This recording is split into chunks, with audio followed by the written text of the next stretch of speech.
ladies and gentlemen, this interview is brought to you by Burn Up Coaching, the 21-day challenge. And if you're an entrepreneur or high achiever and you're committed to getting to your next level, breaking through your BS, if you're feeling stuck, stopped, overwhelmed, exhausted, lacking clarity, spinning your wheels, plateaued, or you just know that you got an extra gear in you, know that you're made for something bigger, something greater, 21-day challenge might be the reignition for you, your passion, your self-belief, so that you succeed like never before.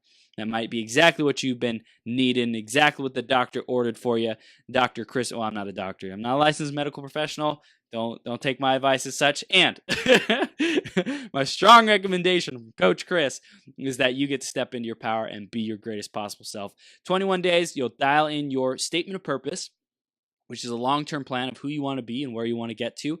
We'll break that down into bite-sized steps. We'll figure out what are the habits and daily disciplines that you need to get there. And then your 21-day challenge goal will be our single-minded, singular focus target that has you achieve that greatness. Okay, we're going to focus on that over 21 days, daily progress reports, weekly deep dives, and breaking through the BS, breaking you free of all the self-sabotaging, self-limiting beliefs that might keep you stuck, stop, or spinning your wheels. So if that is interesting and exciting for you to break through, you want to accomplish your 21-day challenge, send me a message, chris@beyourgps.com, or you can send me a message on Facebook, facebook.com/th3burns, and just let me know you're interested and committed to achieving your 21-day challenge goal. And we'll see if it's a good fit for you.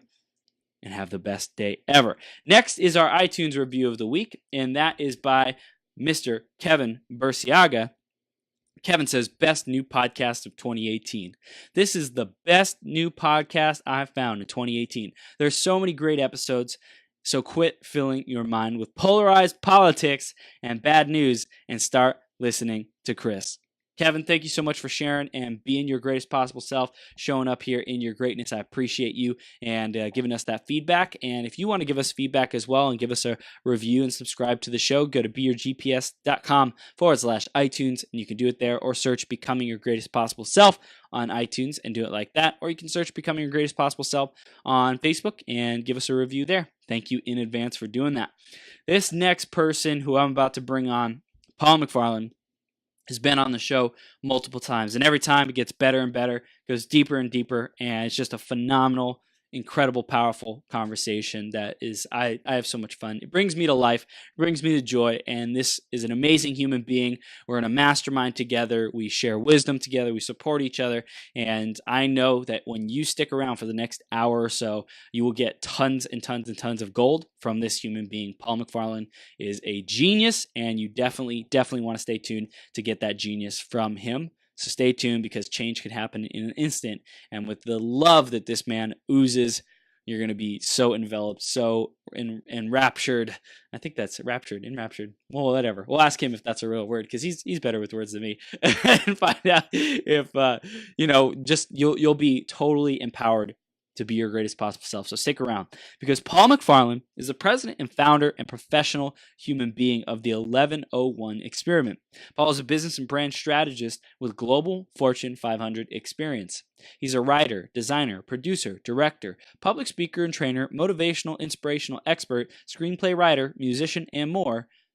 But it all comes from one place: Paul's desire to bring universal love, oneness, and success to businesses and individuals, to do good and help people realize their greatest potential. Love, peace, and understanding in everything Paul MacFarlane does, but business and brand strategist will do for today. And we are blessed with his presence today. Paul, you ready to rock this, brother? Absolutely. And let's pick up where you had the question. You remember the Three Stooges? They had a great thing. It said, enchanted, enraptured, embalmed. Ah. I love it. Embalming is the process of like burial, right? Preserving the body so it doesn't, Right. Yeah. Sorry, brother. I love it, man. Well, thank you so much for being on today, taking time out of your schedule to share with us and empower our audience to become our greatest possible self. Like I said, every time you come on here, it's a blast, man. And you just share the gold and the wisdom. And it's always a super powerful conversation. So thank you, thank you, thank you. You are so welcome. It's always stimulating because you, as I say, are one of the best interviewers in the history of mankind. Thank you. Thank you, Paul. Thank you, brother. So we are diving in right now to the question of the day, which is sink or swim. So, Paul, how does this philosophy or concept of sink or swim play a role in your life or not play a role in your life? Well, of course, sink, S-I-N-K, or S-Y-N-K.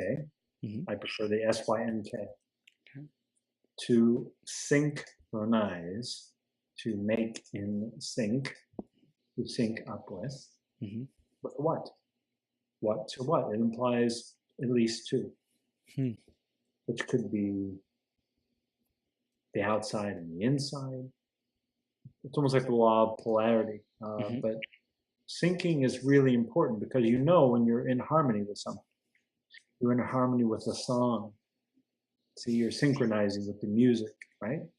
You're in harmony with the sky. It catches your attention. It did to me about an hour ago. And I was just in total sync with it. You can be in sync with a partner, a lover, a client. They were all three the same person. That would be mind-blowing. You can be in sync between your external self and your inner self. You can be in sync. You can be in sync. You can be in sync with anything, anywhere. But to be in sync with yourself is probably a pretty good place to kind of like take a deep breath and dive in, don't you think? Yeah, absolutely. Absolutely.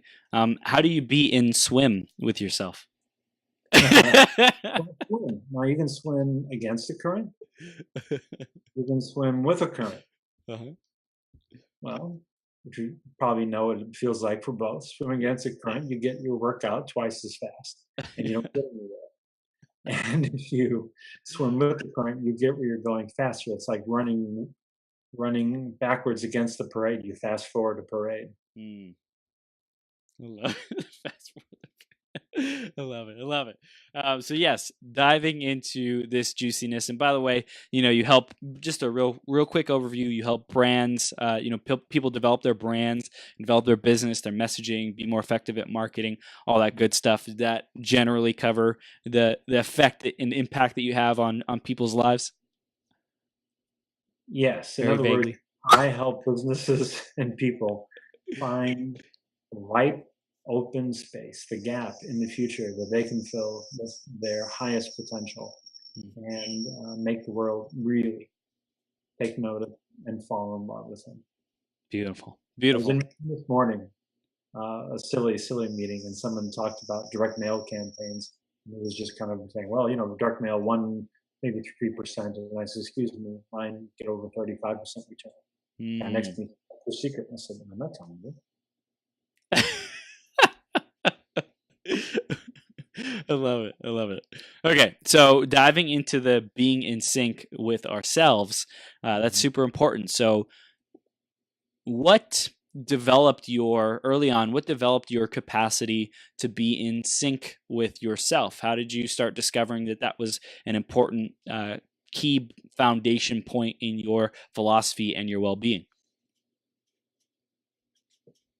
When I was a youngster, I was brought up through spoon-fed religion, where I guess we were told to be in sync with God, whatever that we should find spaghetti monster, whatever it was supposed to be. And then, we probably read some book or several books that no one else told me to read.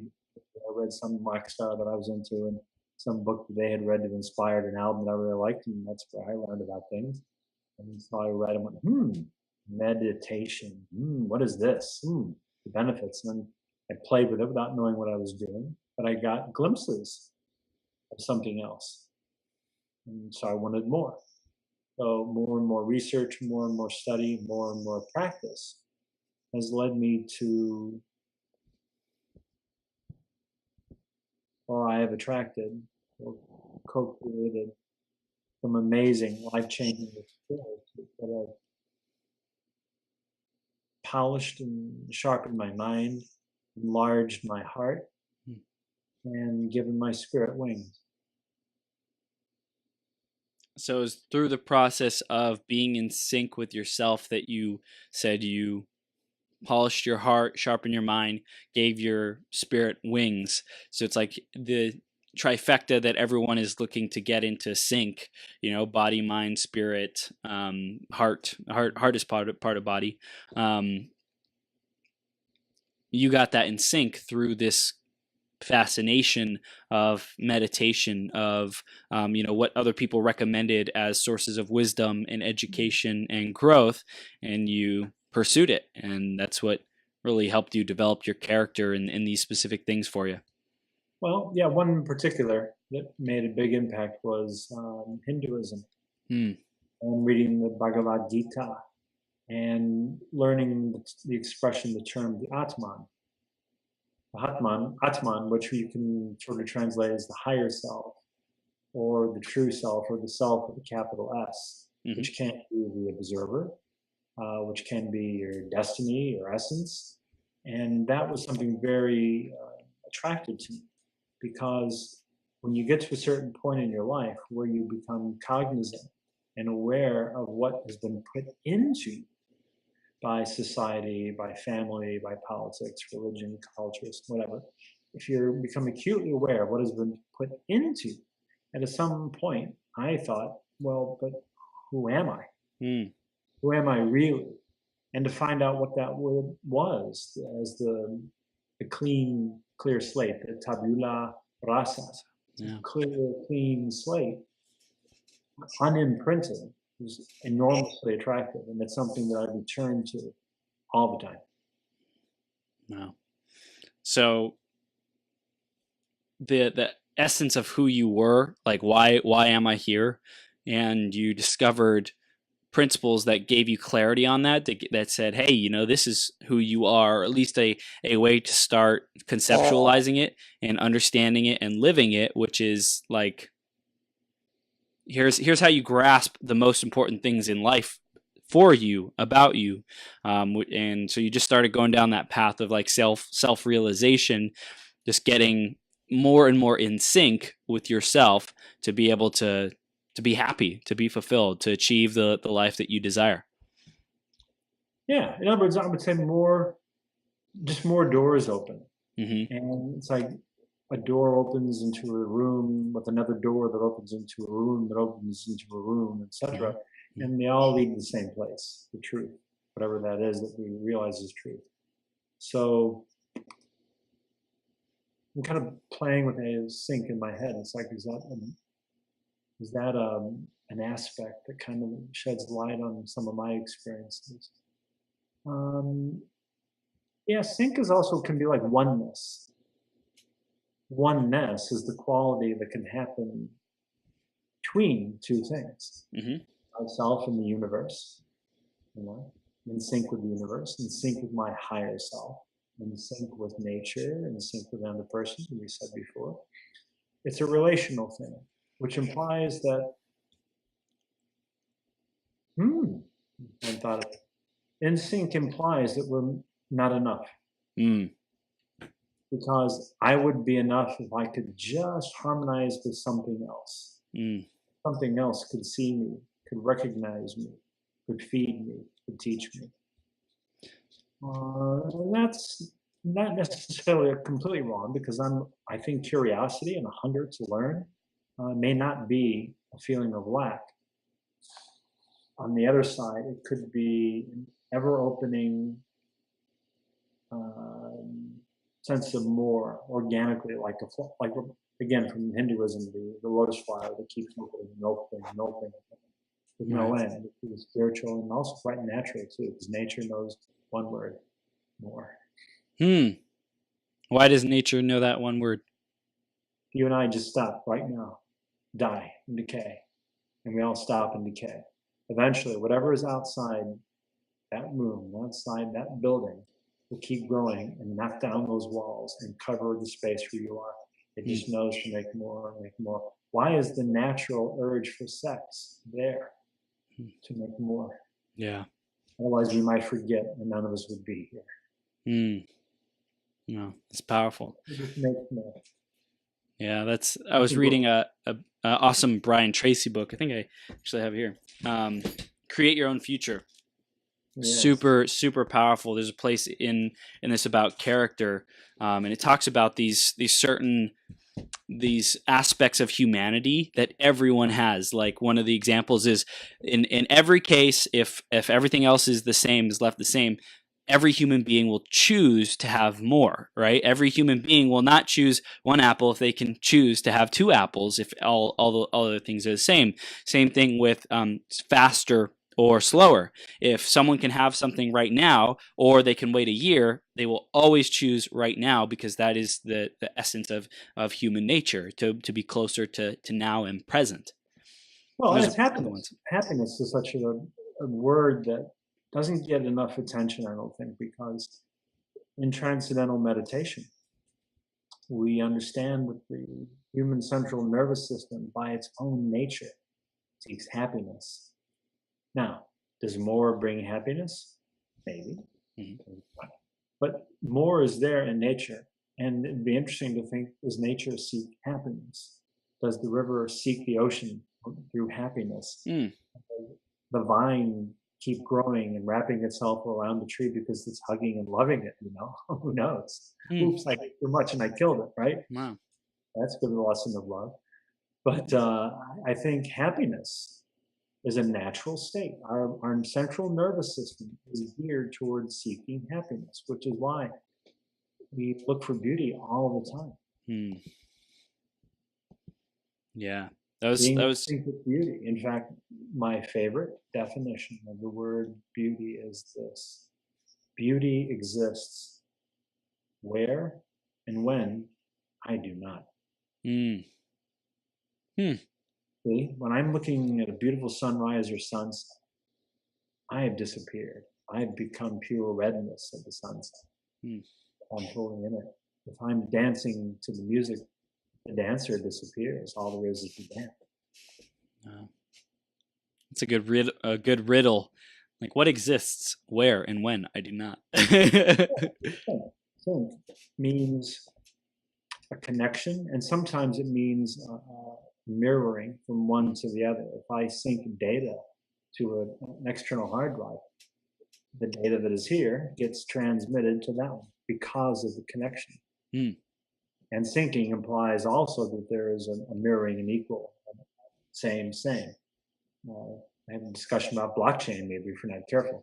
But the point is that that mirroring, that syncing of happiness is, I think if we're really honest with ourselves, we want happiness and we want more happiness because that's what we are pre-tuned to see. Yeah. What do you think is the relationship between when we recognize beauty in a flower and the flower's relationship with us? Does the flower recognize beauty in us? Well, some doubt it, but I think it's true. It's been tested and there's data that if people take a plant and criticize it and belittle it and speak to it in harsh tones, it sours and almost dies. And a plant that receives love does better. So most people acknowledge that we have a reciprocal relationship. If I say something to you in a language you understand it, you get a feeling about it, you may bounce something back to me, we may have a conversation, but plants, they're one way. We can say, oh, it's so beautiful. That's another thing. If we say we like roses and blooming roses, why don't we get artificial ones and put them in our home and vases? Because they'll always be in the state of bloom. Why do we want the real thing? Because there's value in like the time and Yeah. In other words, death and the passage and the passing of time in the state is actually hardwired in our psyche to understand and to sort of have a happy war with.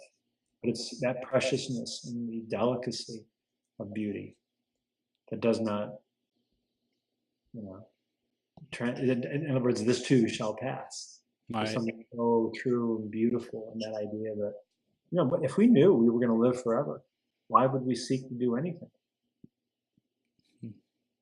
Actually think about that, Chris. If you knew you were going to live forever, what would be the hurry to build your business?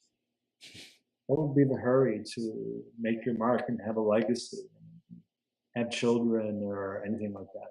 What would be the hurry? Be interesting to see what civilization would be like. Yeah.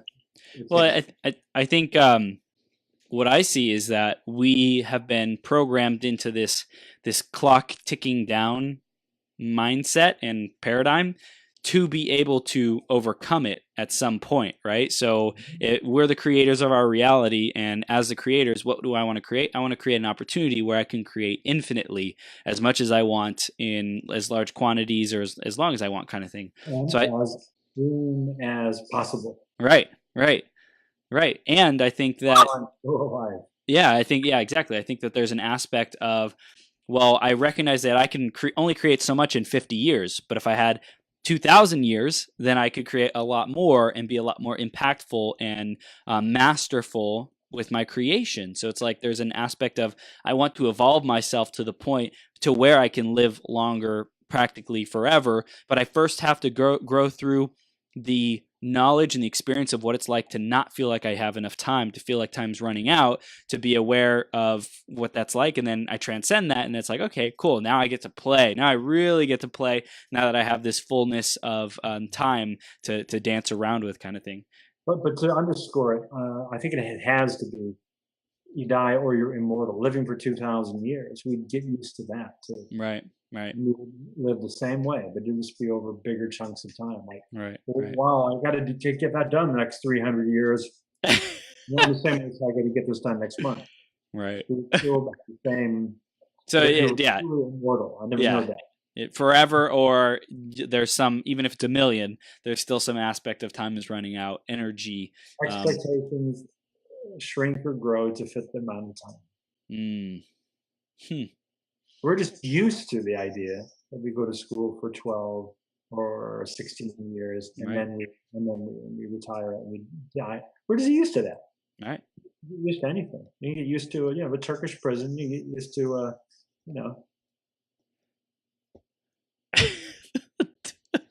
Oh, I really wonder.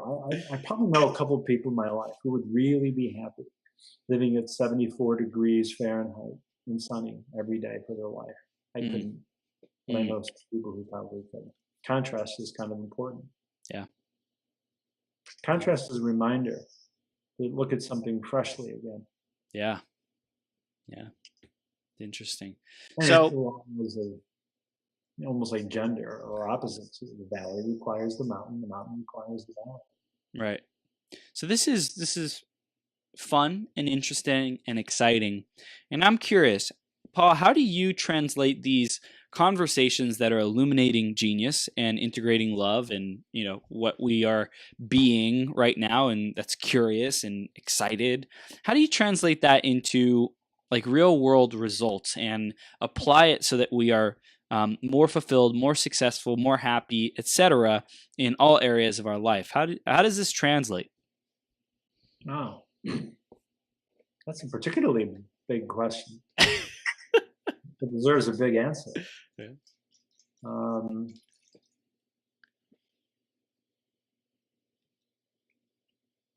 Why are we really here? I ask a business, why are you really here?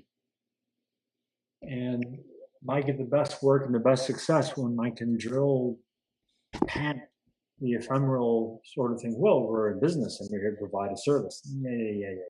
Why is it really here? What's your real product? Getting to the essence, getting to the core of all that. And for clients who can go there, we end up with something amazing.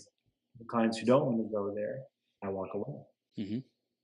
Because that's what I care about, that squeezing all the juice out of that potential. I got this client I'm working with now where we, in the very first meeting, we talked about what he thought he needed, and we talked it through, and it sounded like every single thing in its industry. And I said, great, and do something like that, and people will watch it and say, oh, I need to do that. Not necessarily with you, but thanks for the reminder.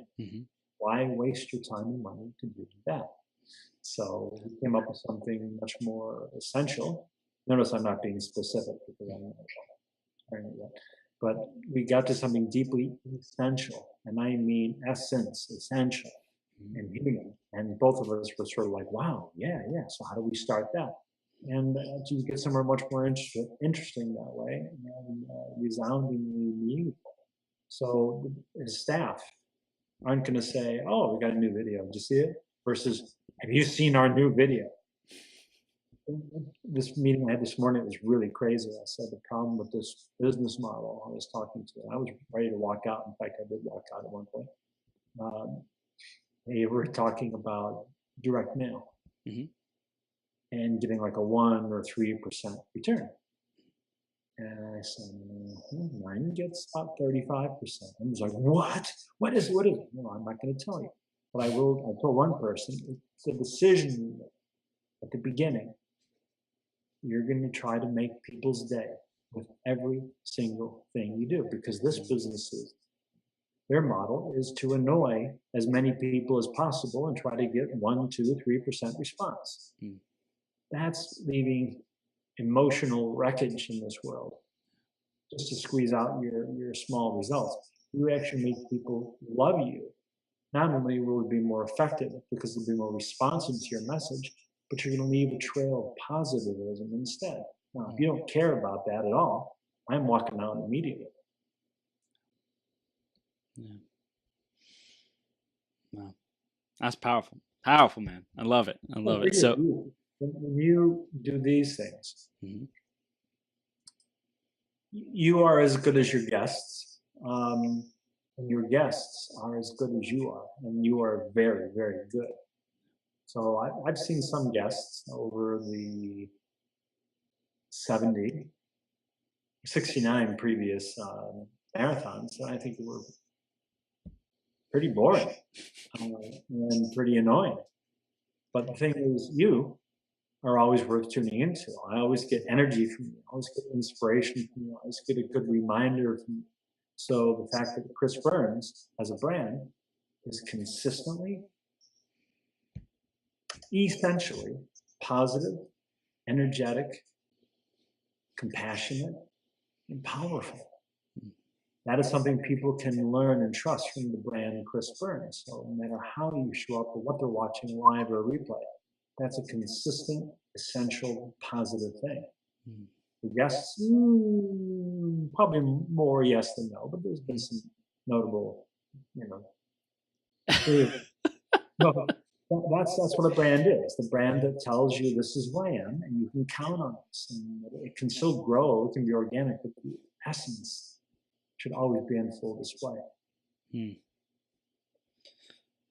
So being able to understand our essence as a brand, would you say that that's the same thing as tapping into our genius? Yeah, but there's a personal genius, and a business often is a collaborative genius. Unless I'm doing work for a solopreneur, chances are there's at least one more human being, or sometimes thousands of human beings have a role to play. And one thing that's really important, depending on the age of the person who's watching this now or later, I'll just call it the new generation. Screw all this generation Y, Z, double Z, triple Z, whatever it's going to come. Younger people generally like looking behind the curtain, actually demand looking behind the curtain to some extent.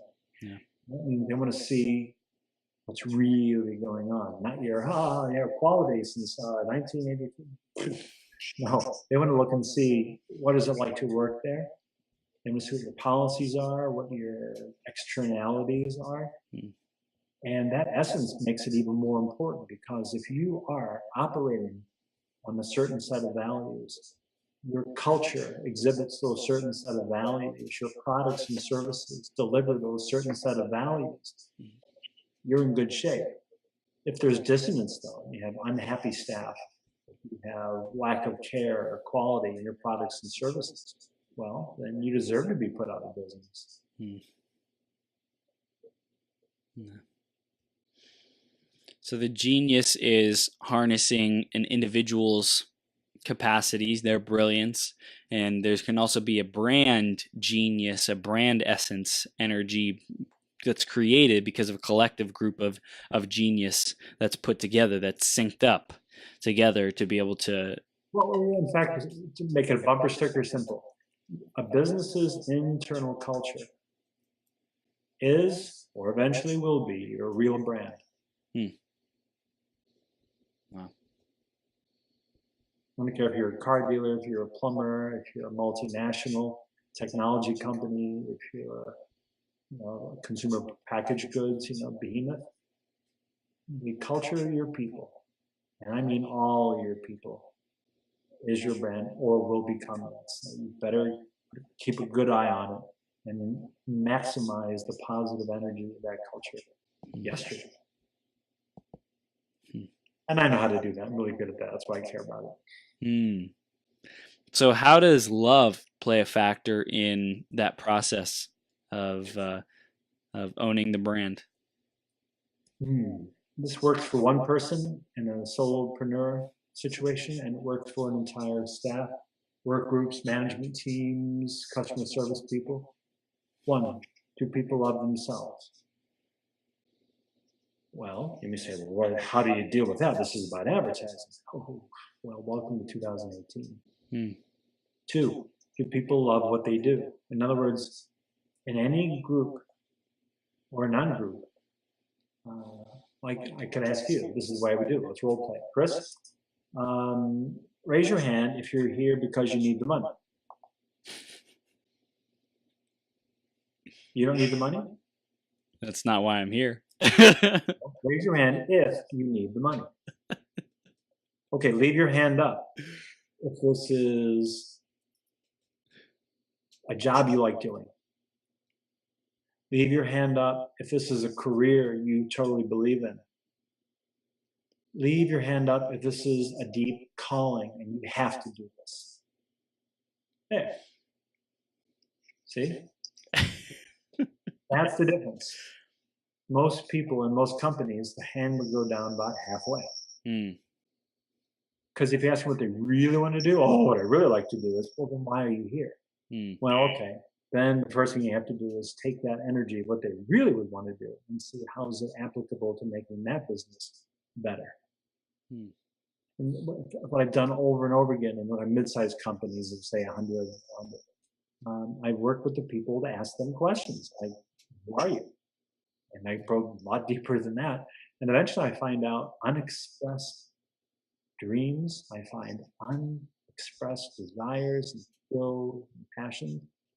And I go to the CEO or the board and I say, look, you've got a great staff of people who have this energy that's fantastic, that's currently being unexpressed, that could make you stand out in this business so far, that could make your customer experience so much better. And we find ways to liberate people, let them express all that. And what's so cool about that is not only does the business grow, not only does it stand out with something beautifully differentiating, everyone who works there becomes happier.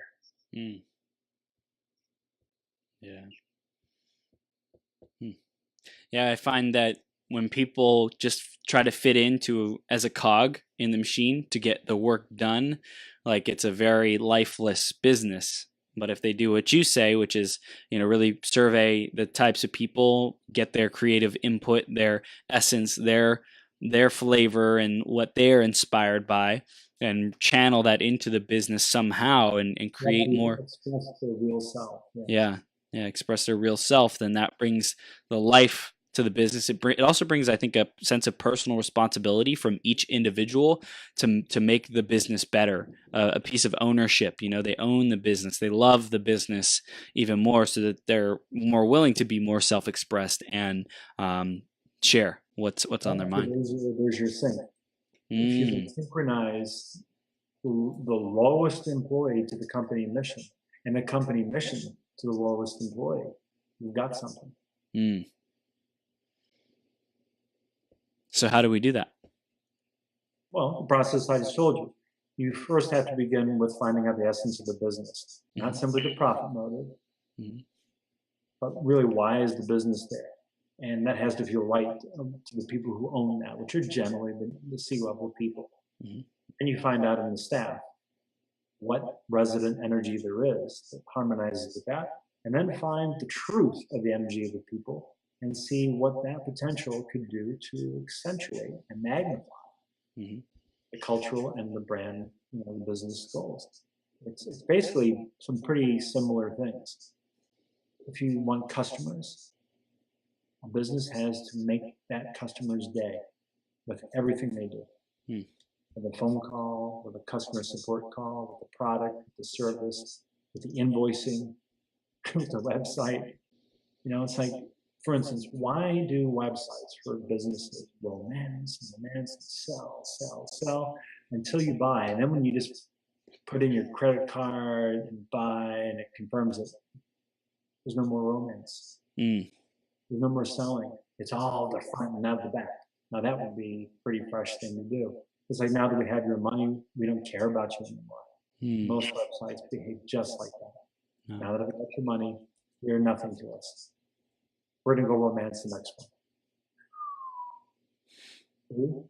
Untapped potential. Wow. So what can you recap? What is the best way to shift that paradigm so that we don't have these areas of our business or life that is like we are representing ourselves as just shallow or transactional? What's the best way to go over those systems to notice where that might be happening and to change it?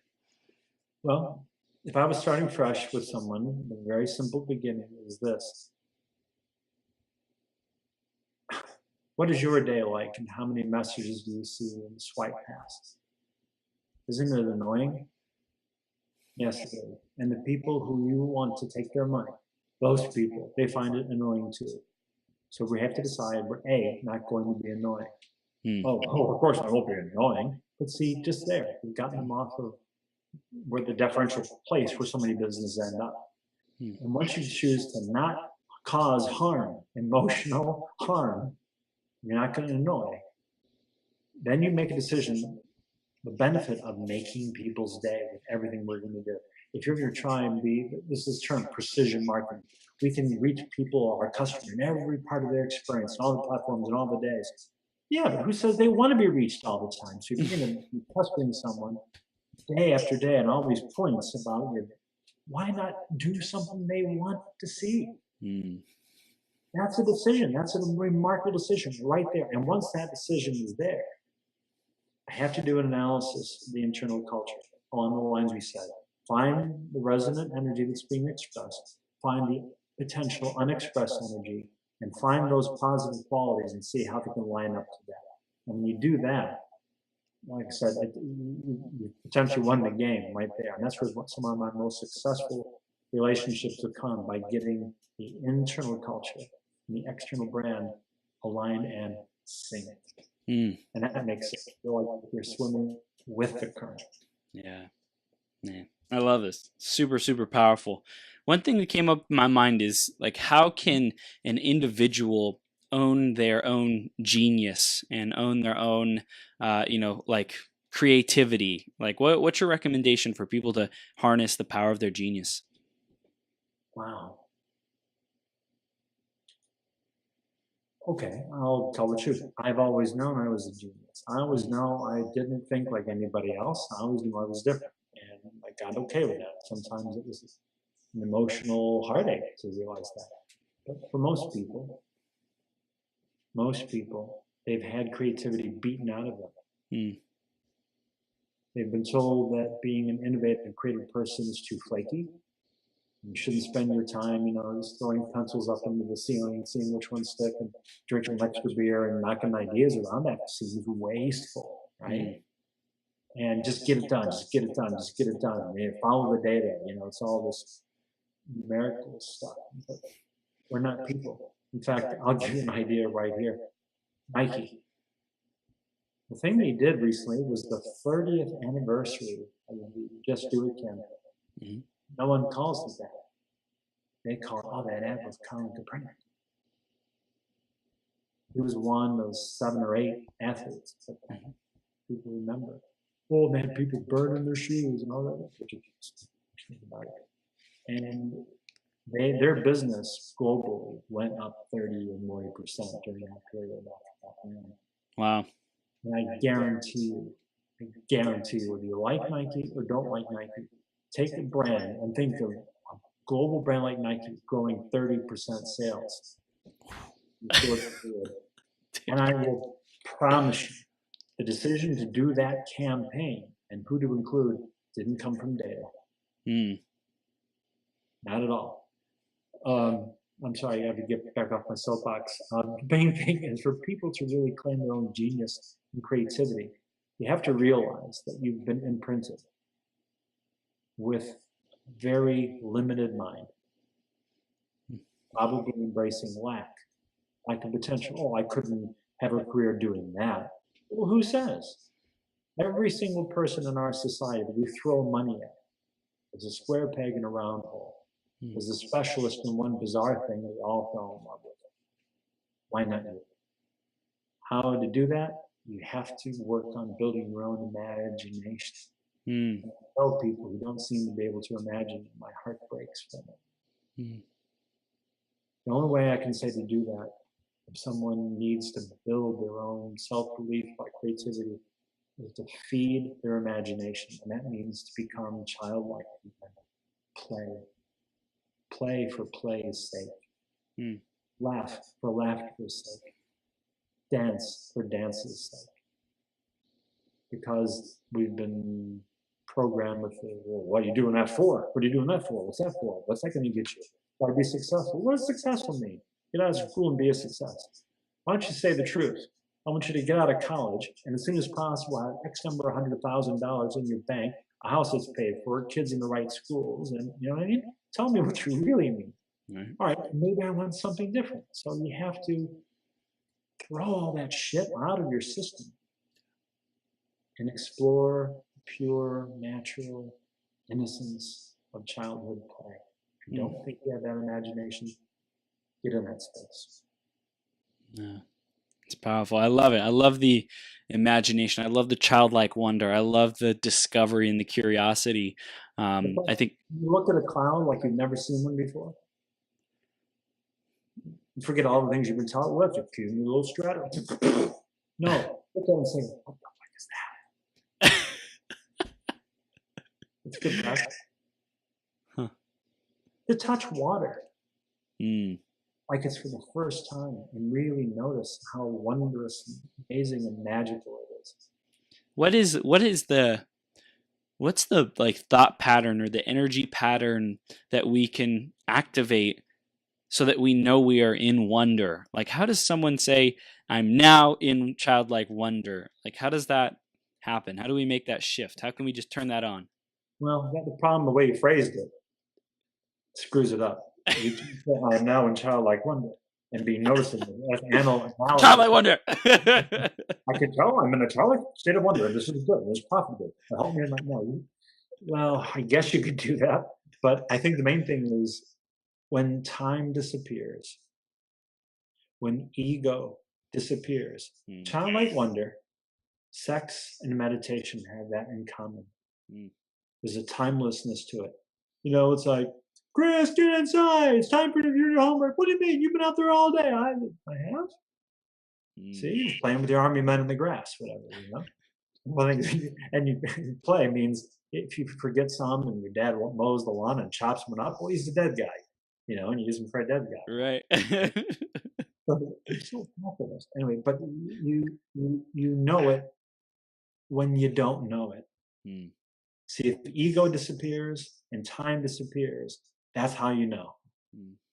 It's like anything you do. It's like being in the zone. It's like, wow, I'm so hungry. Oh no wonder I hadn't eaten in 7 hours. I've been working on this thing. I'm so inflamed by it.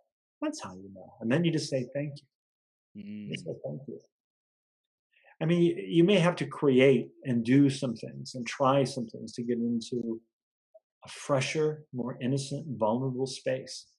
Listening to music, making artwork, seeing, touching, using your senses. but it's worth it. Even if it's just 5 minutes, Yeah. 5 minutes to try and go outside, or even if you have to stay inside. Look at your clothes and to think, okay, this jacket is made of millions of fibers, and who thought that up, and why does it work the way it does, and who made that decision, and what that person's job is like, and someone designed this, and wow, wow, wow, wow. Mm, You know, yeah. opportunity is all around. It's wide open. There's no admission fee. Just go, just go. Yeah. Yeah. Also, what I hear and something that stimulates me and my wonder is appreciation. Is like, wow, I appreciate this, the fabric on this. And then that starts the gears turning. Like when you appreciate something, it like gives you more room to expand, to be curious about it. It's like, oh, it's fascinating. It's like the appreciation leads to love, and fascination leads to curiosity and questioning about, so that you can learn more about it, so you can be more connected with it and in sync with it. Oh yeah. See what you said there. Um, I'll say it slightly different, but it was a brilliant way of taking it from childlike to adult again. Mm, When you do it, childlike is just experience and yeah. one imagination and questioning and not knowing and being okay with not knowing. Something is just wow. I don't know what it is, but it's okay because it's wow. And then if you inject an intention, I intend to be childlike, I intend to be fresh. Then you can take it up a notch to calling it wonder and then gratitude. Mm, Thank you for my vision that I can take this in. Thank you for my touch of sense and smell that I can experience this. And thank you for my mind that was able to shift into that fresh, childlike space of wonder and seeing something in an imaginative new way. so that reinforces it, that will have it happen again, because you celebrate it, you are connecting it, you're creating positive chemical responses in your body for thought patterns. Well, and plus, I mean, we're talking about people making a change after potentially decades of one way. It Yeah. ain't probably going to shift for all time in one afternoon, although it can. Yes, it can. And going into that adult and analytic pronunciation of an intention gives us a way out. It's like I can still be an adult. I can still say, what is this for? I'm going to use this for gratitude. And gratitude, okay, fine. But then if it felt good, if it was fun, you'll do it more. Yeah. I trust people well. Water seeks its own level, and happiness does too. Mm. We just got to show people more doors to go through, more windows to open. How would you say genius is like a dance? How would you sync those two concepts, genius and dancing? Genius doesn't try. Mm.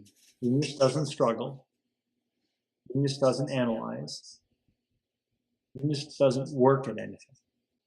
It's in total flow.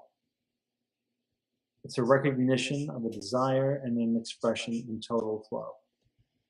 Even a bad dancer who enjoys themselves dancing is in total flow. Mm. That's the exact similarity. Wow. I mean, I'm a shitty dancer, but I don't care.